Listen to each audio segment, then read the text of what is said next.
Your eyes and your vision are under attack. Damaging blue light from the sun, your phone, your computer, your tablet, even light bulbs and car headlights is constantly bombarding you. The good news is our eyes actually already have a line of defense to counter the effects of blue light.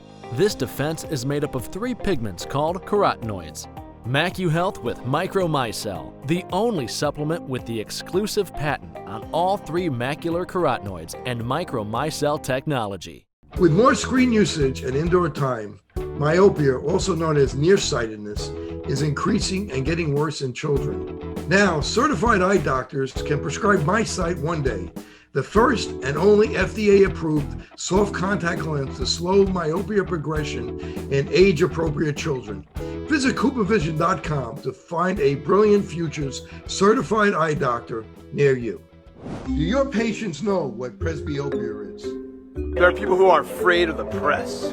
Have you talked to your patients about multifocal contact lenses? I've heard the bifocal, but not multifocal. Exactly, not multifocal. Do you need help with your multifocal strategy? Learn more at the conclusion of this episode.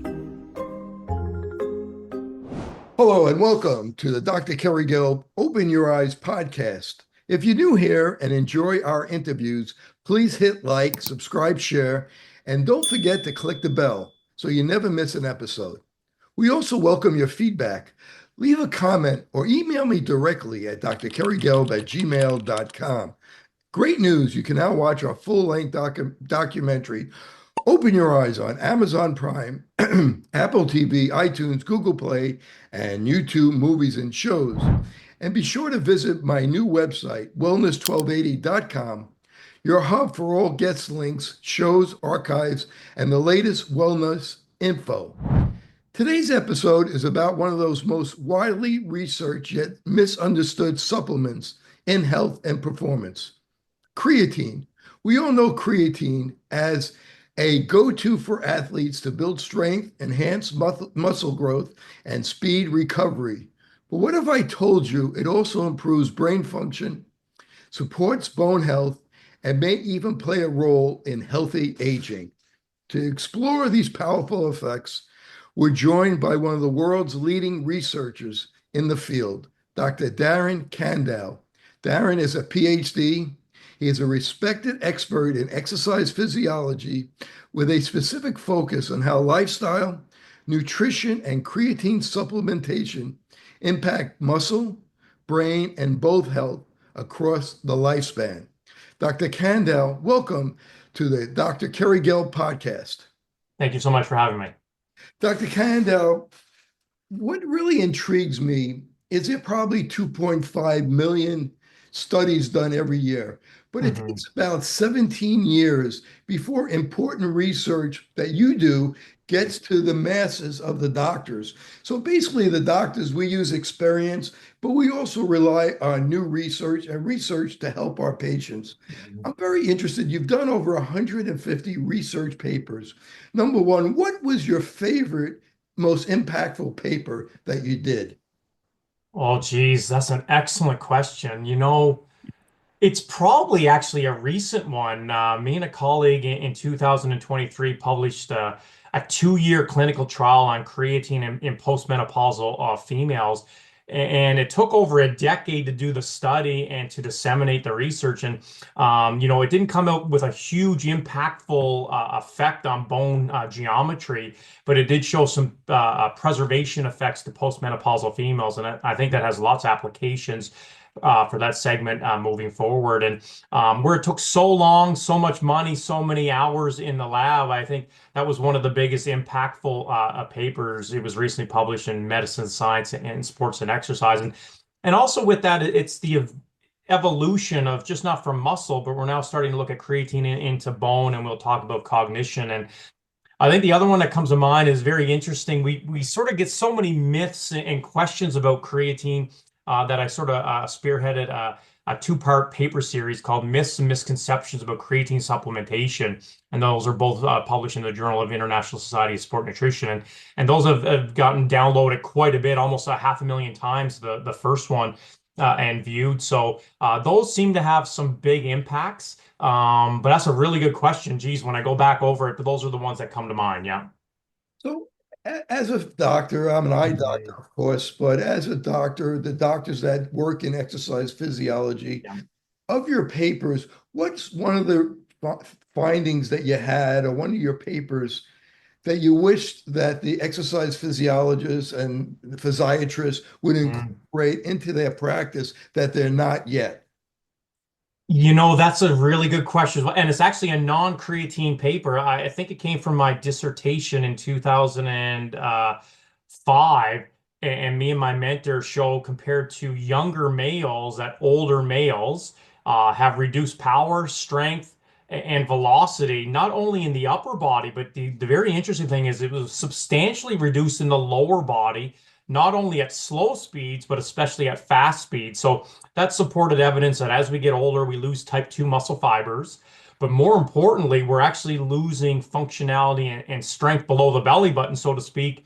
So I think as we move forward, we had hoped that that would be used to maybe generate sort of a change in exercise prescription, maybe doing more exercises for the lower body, more volume. I don't know if it's really made that much of an impact. It's been cited over 300 times, but it is in an aging population, so maybe that's why it hasn't been a mainstream thing. But it clearly shows that you should never miss leg day. And if anything, you should be doing more exercises for the lower body to compensate as we get older. And we still typically see most people do a lot of upper body movements, which are important, but I think lower body are just as important there. So that one definitely comes to mind as probably underrepresented or maybe not enough substantiation between it. Yeah. So we lose type 2 muscle fibers around Mhm. 40, 50 years old, Yeah. Yeah. and we need to rebuild that. Is that something creatine could help replace? Well, it can't help rebuild the fiber, but those fibers really store the greatest quantity. So this is a really important point, I think. The main facet behind creatine is to enhance muscle and or exercise performance, especially at the higher intensities. That's where we see the most robust evidence. So for those listening, if you are engaging in cardiovascular exercise or resistance training, creatine may allow you to lift heavier weights, do more repetitions, maybe at a faster speed, and it also helps speed up recovery. So it sort of gives you a little bit of an adjunct to perform more volume of work, which might help maintain or even increase the hypertrophy of type 2 and type 1 muscle fibers. So although we've never looked at it in a diagnosed sarcopenic population, it's certainly been shown numerous times to improve age-related muscle mass, strength, and functionality, which I think everybody listening to would raise their hand and say, hey, I'm all in. I think as we get out of bed, and if you're 40 years and above, you've started to notice more aches and pains, strength is starting to decline, muscle mass is starting to decline, and exercise has to be foundational. And maybe considering dietary or supplementation of creatine might be something to also consider. And is there a big difference between type 1 and type 2 muscle fibers? And if you could explain the difference. Yeah. So type 1 are the ones we're actually using right now, breathing. If you get up and go to the bathroom, go for a walk around the park, something that's low intensity, but they're fatigue resistant. Now, most individuals are born with 50% of these type 1 or what they call slow twitch fibers. And the majority of individuals, about 50%, have these type 2 muscle fibers. Type 2 are the larger. Those are the ones we typically activate or recruit at higher velocity when we're sprinting, performing heavy squat, playing intermittent sports, for example. They're very powerful, but they have a reduced capacity, so they fatigue or get tired quicker. And those are the ones that we're really recruiting the last few repetitions of a set. They're very important. Both fibers are. But the cool thing is there's new emerging research suggesting that we don't just have type 1 and type 2 anymore. We might have a hybrid, so they're a combination. Work out of California and Belgium by Andy Galpin in California and Wim de Rave in Belgium. They've actually shown now if you're an exercising individual, you decrease the expression of even these type 2 X fibers, which we were probably taught in university, and they only express type 2A. So even the exercising individual might over time have more evidence to suggest that we're getting a bit slower or more oxidative. So they're both important, but I think from an exercise perspective, especially anaerobically or intensity, these type 2 fibers are crucial. Sadly, those are the ones we seem to lose as we get older. So that's why performing activities around the house, carrying things, lifting things might get a little bit more difficult. Is there a way to replace those? There's not a way to replace those, but the key is that if you can maintain exercise, there's a high prevalence that you'll maintain not only the type 1, but as we get older, I think you should focus on a little bit higher intensity. So power training has come to mind in the last decade, really crucial for older adults. The faster you can move a muscle, it might recruit those type 2 muscle fibers longer, and maybe you'll delay the offset of atrophy and necrosis of those fibers as we get older. You talked about legs and so how important it is for legs. For a kid, a teenager who's looking to exercise, what kind of leg exercises should they do? Should they do squats, or is that something they should be afraid of hurting their back? And as an adult, somebody who's never exercised, a 50 or 60-year-old, now should they do squats because they could hurt their back, or leg presses, or just regular leg extensions? So let's go with the kids. At what age do you think kids, being an expert on exercise, should start exercising? And what leg exercises would you recommend they start with? So first, what age and what exercises? Yeah, so for children, that the idea that children shouldn't lift weights, that myth has been debunked now for almost a decade. And I think you go with a little bit of caution. So what we usually recommend is to start with machines, get the body accustomed to the feeling of exercise, the motion, the feelings of delayed onset muscle soreness, some of those patterns. And then they can certainly move into more functional patterns. Plyometrics even come to mind.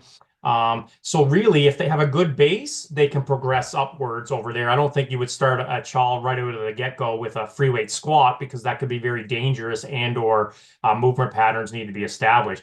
And the same thing goes for an older adult. If you've never lifted weights before, I would do the same pattern there. You can start as little as 1 set for 8 to 10 repetitions, see how you feel, and progress up to there. The good thing for your audience is 2 days a week of weightlifting can give you substantial health and fitness benefits. So it's not you got to work out 6 or 7 days a week, 2 days a week, and you can progress slowly. And Canada and the US actually prescribe that.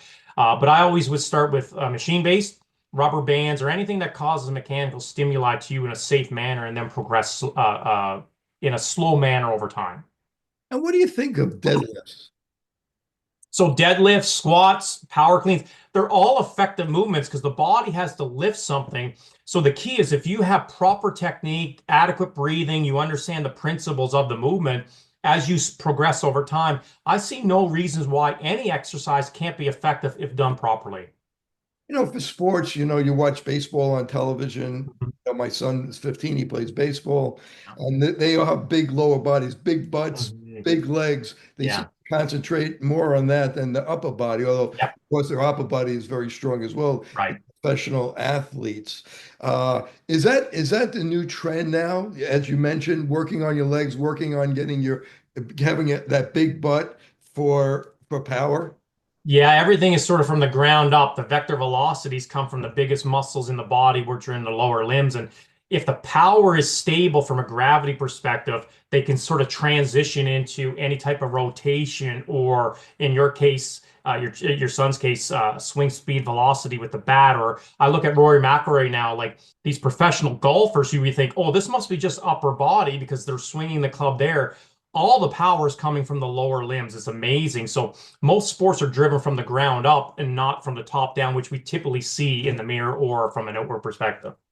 And Rory is a small guy. He's not a big guy, and he can hit the ball a mile. Yeah, it's amazing. I mean, he's come out and said how much creatine he's on. We'll probably talk about that. But, for a small guy, and he's carrying the ball 300 to 315 yards, that's a carry, with his swing speed getting the ball around 190 miles an hour is unbelievable. And if you look at his stance, a lot of the power will come from the quadriceps and the internal rotation. Obviously, he's very muscular, but if you see the size of their legs, no different than a hockey player, it's all driven from the lower body, which is quite important. So what professional athletes do take creatine that maybe have come to you for advice that you could share with us? The latest I've been getting is a lot from the National Hockey League for concussion treatment. So that's something that we can talk about a little bit later. But most sports can now probably benefit from creatine in many facets. So if you typically take the aerobic type of sports, the swimmers, the tennis players, the soccer players, maybe creatine won't allow you to get a greater increase from an anaerobic perspective, but it certainly will help with agility, balance, coordination, and more than likely recovery from the sport.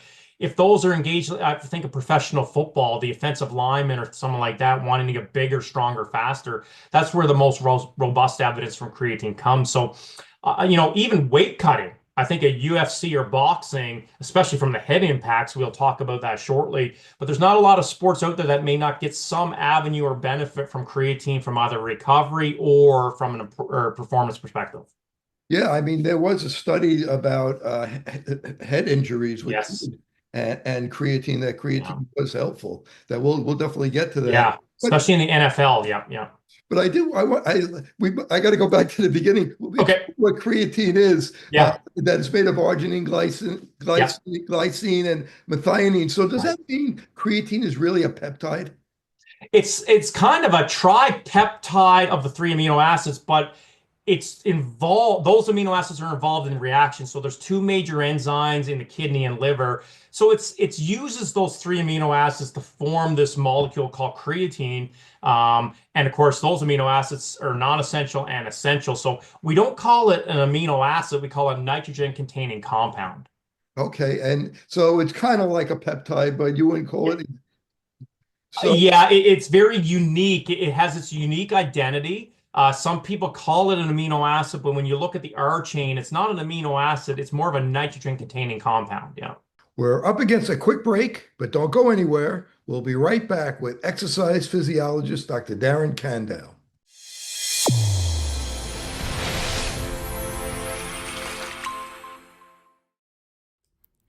MacuHealth, your science-born and tested solutions for visual performance, macular degeneration, and dry eye syndrome. New products coming soon. Embrace the science.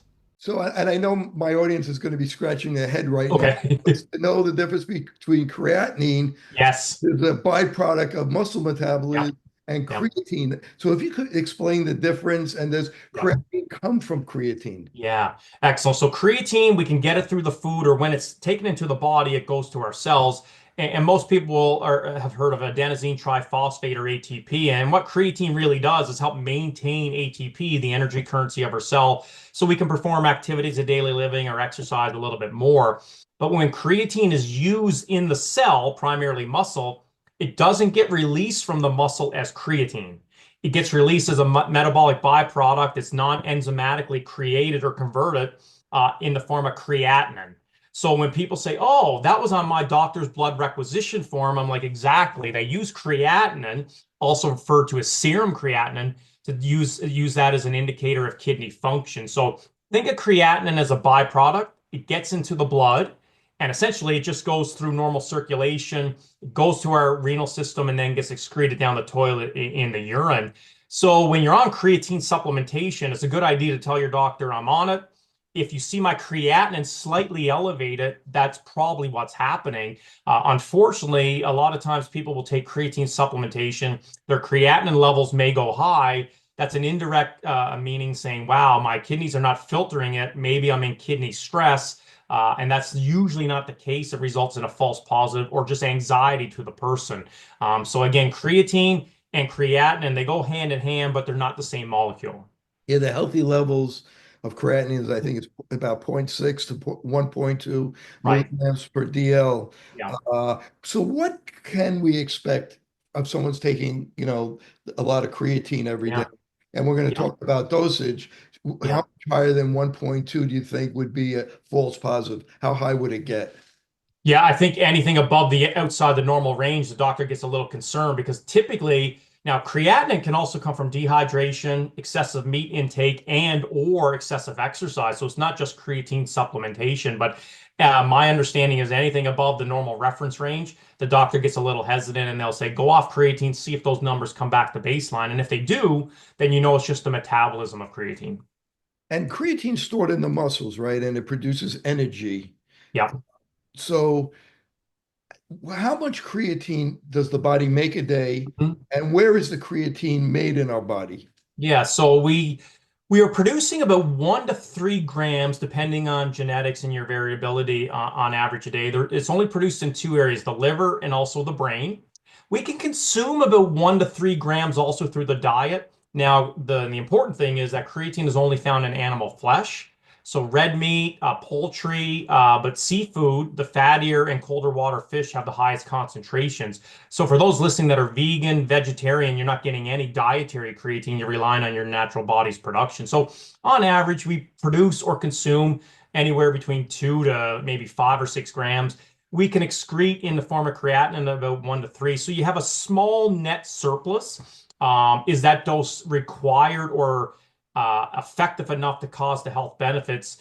We think if you take a little bit more, that would be the baseline, and we can talk about probably the minimal dose there. But it's an important distinction. We consider creatine maybe conditionally essential for some, but at the end of the day, the definition of an essential nutrient is that you would develop disease-like symptoms without enough.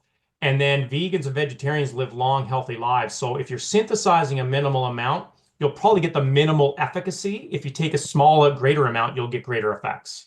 And if vegans take creatine, they Yeah. probably do very well, I would assume. They do exceptionally well. So think of your living room, and it's 50% full of furniture, but you have so many people coming for a party. You take creatine, you double the amount of furniture, everybody can sit down. So that's essentially what's happening. So we store about 95% of our creatine in skeletal muscle. The remaining 5% is spread across tissues such as the heart, brain, as well as bone. So the vast majority is stored in your skeletal muscle. Think of your bicep, tricep. And therefore, once the muscle is full, then you only need a small amount to maintain those levels. Or with the evolution of research we're seeing, maybe if you take a little bit more, some of that extra might go to your brain, cardiovascular system, and bone tissue. And my understanding is herring has the most creatine Hmm. of the fish, about 3 or 4 grams. Now, Yeah. I'm not sure how much herring you have to eat to get the 3 or 4 grams, but Yeah. and how many Yeah. people eat herring, but Yeah, it's like a big porterhouse steak would have that, a salmon fill. So, it's you can get substantial dietary creatine, but nowadays with the cost of groceries, what if you're a vegan, you have allergies to seafood, ethical treatment of animals? There's so many dietary patterns out there nowadays that most reputable creatine is third-party tested. Creapure has GRAS status, generally recognized as safe by the FDA. So if it's third-party tested and creatine is vegan-based, anybody can consider it if it's part of their treatment and regimen. Yeah. Crea Creapure is Creapure is from Germany. That's Germany. correct. Yes, Yes. Yeah. that's from Germany. Yeah. And like 95% of it is stored in the muscles. Is Right. that correct? Now, Correct. something that I don't know if anyone's asked you or if you ever came across this, but is there any people that can't make creatine? And if they can't Yes. make any creatine, what's that disease called? Yeah, so they're born, it's usually in children. It's called creatine synthesis deficiencies. It leads to a plethora of negative health consequences, impaired speech, brain development, coordination, and balance. For those individuals, because the enzyme is lacking and or the ability to synthesize creatine, when they take super high dosages, it seems to have alleviate some of those effects. Yeah. And creatine helps to regenerate ATP. So these unfortunate kids that are born with Mm. they really a lack of energy. And how does that Yes. affect their mitochondria? It's all those organelles. So not only is it the ribosomes on the endoplasmic reticulum, but the mitochondria reducing oxidative stress. So since creatine acts as a spatial and temporal energy buffer, it has catastrophic effects to the cell if it's not being produced in certain amounts. And some really interesting data, not from a supplementation perspective, but a good colleague of mine and one of the world's leading creatine researchers, Serge Ostiak, has looked at NHANES data in a multitude of areas. And they've concluded that less than 1 gram of creatine in the diet has been shown to have reproductive issues leading to depression, substantial issues in children for future development, including bone development. So it seems that 1 gram of creatine in the diet seems to be the baseline moving forward. Yeah. Interesting. So the best type of creatine, my understanding, is creatine monohydrate. Correct. There are other forms of creatine. So can you Yes. compare the different forms of creatine? Yeah, so there's marketed forms of creatine out there right now, and there's probably at least 20 to 30, but monohydrate seems to have the greatest preponderance of safety and efficacy behind it.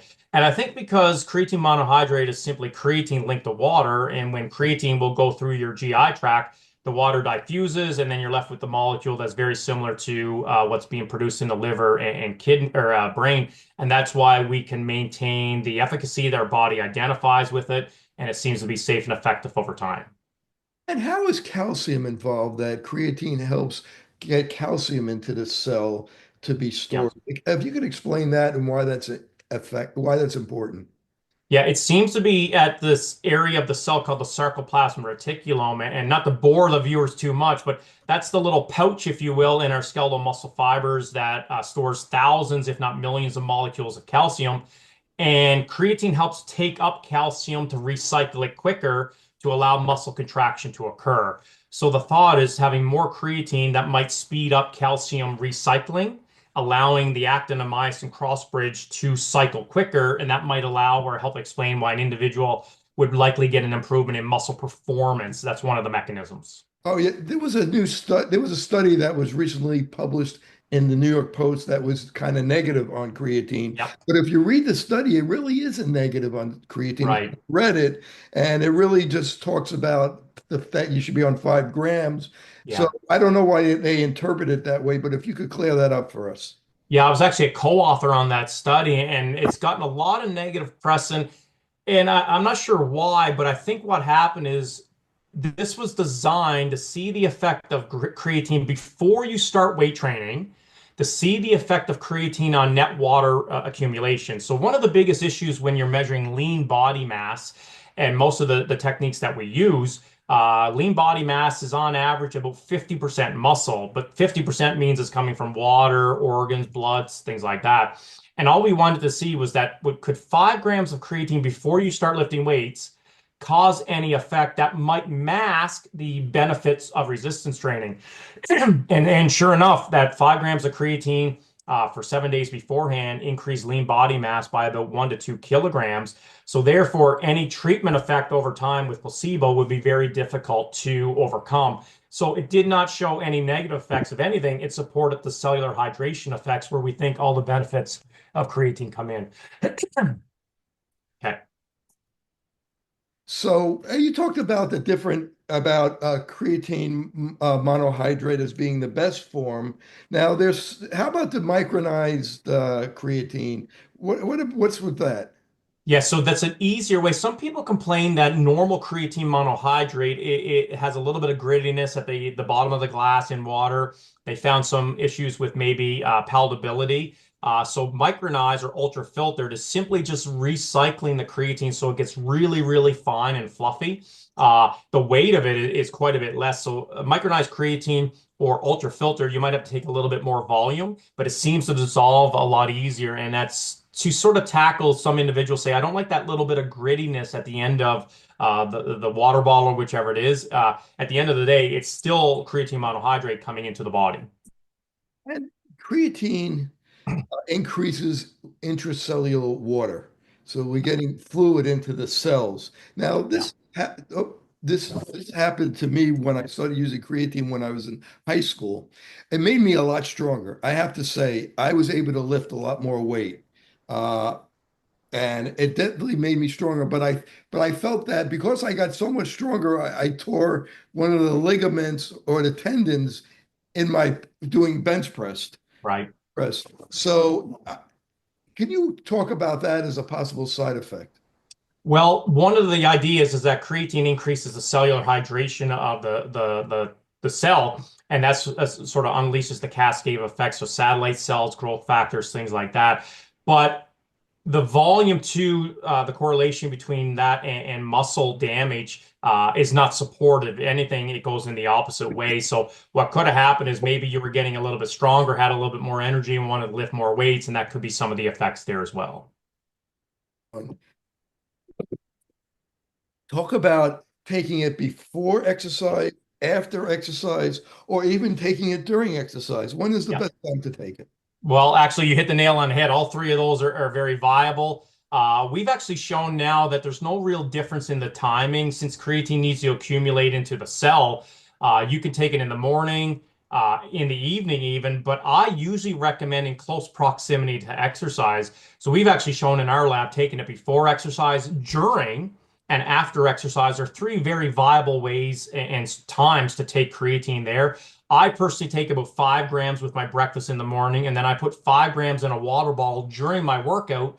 That's a very easy way to get it in. And there's my 10 grams. I personally take about 10 or more a day based on the whole body dosing perspective. But if you say, you know what, I only have one time of the day, I think take it at the time that's the easiest and most consistent for you. And yes, you can put creatine in food.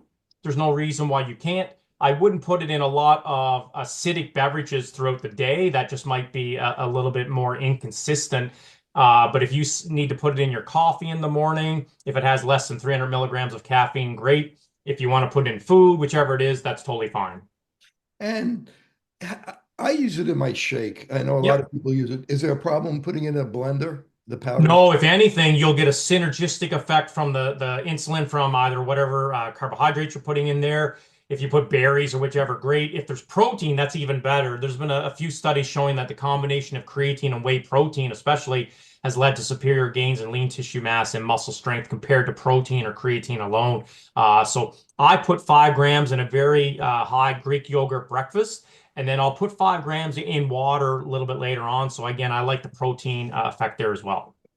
And is there something we should look at when we take whey protein, good whey protein versus not so good? How do we know what's a good whey protein? Yeah, I think the number one ingredient on the back of the label should be whey isolate or whey protein base. If it has a combination of maybe vegan base or other things like that, it will still give you a total amount of protein, which we think is the most important. But the quality, we think animal-based proteins give you a little bit more bang for your dollar. You'd probably need a little bit less. So the one that has the highest amount of leucine would be my recommendation. Yeah. And how about denatured versus non-denatured? Yeah, I love this question because whenever we see denature, we're always thinking bad. But Nick Bird from Illinois put out a really cool paper last year or a few years ago on egg whites versus cooked eggs and things like that. And if you denature the egg, it actually goes through the GI tract a little bit easier. Maybe you can absorb some of those amino acids quicker. But too much denaturation would decrease the functionality of the amino acids there as well. So there's probably not a big difference. Whatever seems to be convenient for you. Yeah. So you don't have to look specifically for non-denatured whey from certain, designer companies that make whey protein. Yeah, I'm not aware of any big differences there. I think at the end of it, total protein, your body will go through denaturation or whichever it is naturally with the hydrochloric acid of the stomach. So at the end of it, you're doing it anyway. I think the total protein to get those essential amino acids into circulation to be taken up into the cell. And cycling on and off it. Do you have to cycle on and off like you might do with some of the, like NAD or something like Yeah. that?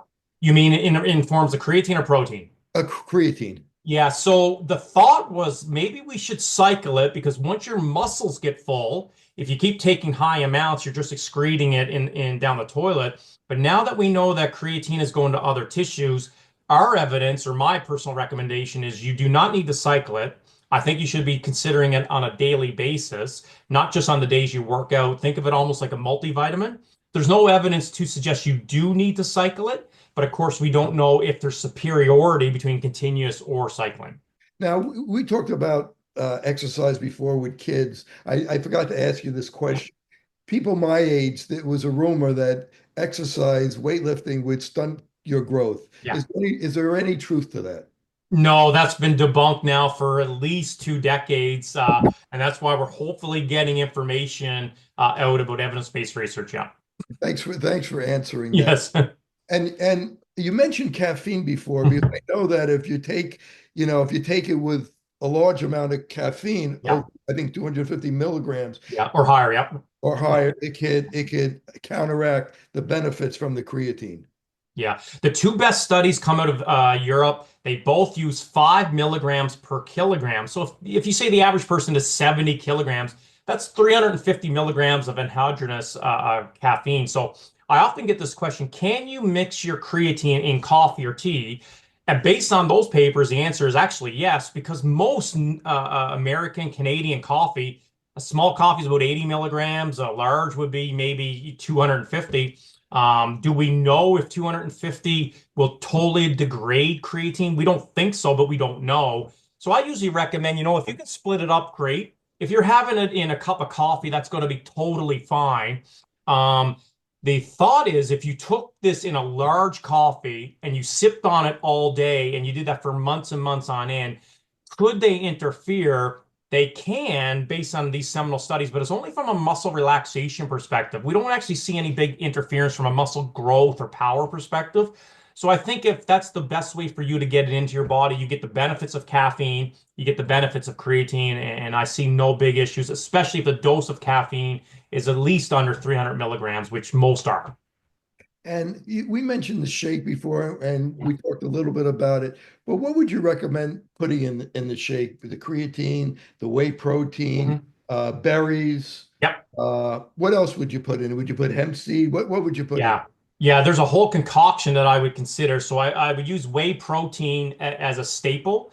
And then you can mix it either in fat-free milk or water, whichever it is. But if you're not lactose intolerant and putting in milk, you get a lot of the good benefits of milk protein. That's whey and casein. So those two there, I would consider creatine anywhere between 3 to 5 grams as an easy, viable amount. Berries, you get excellent fiber, phytochemicals, antioxidants. And then you start to look at some other things that you might be able to put in there, like magnesium is a really hot topic nowadays in a non-flavored powder. Other people will put vegetables in there, but chia seeds or hemp, anything there with those high antioxidants, all those, if it tastes good, you're more likely to drink it. I think that's something to consider for sure, yeah. That's a wrap for part 1 of our eye-opening conversation with Dr. Darren Candow. In part 2, we'll go even deeper, including the latest on creatine's role in aging, brain health, and disease prevention. Stay tuned.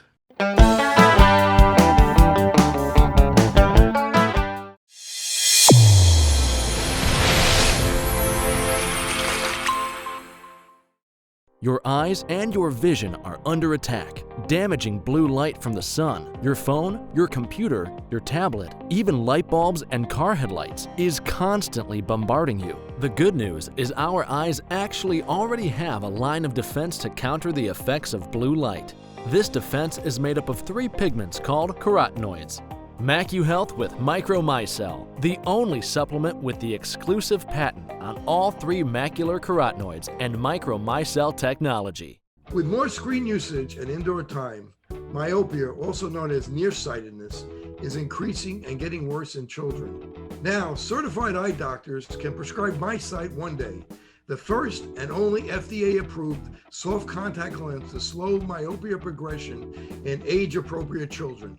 Visit CooperVision.com to find a Brilliant Futures certified eye doctor near you.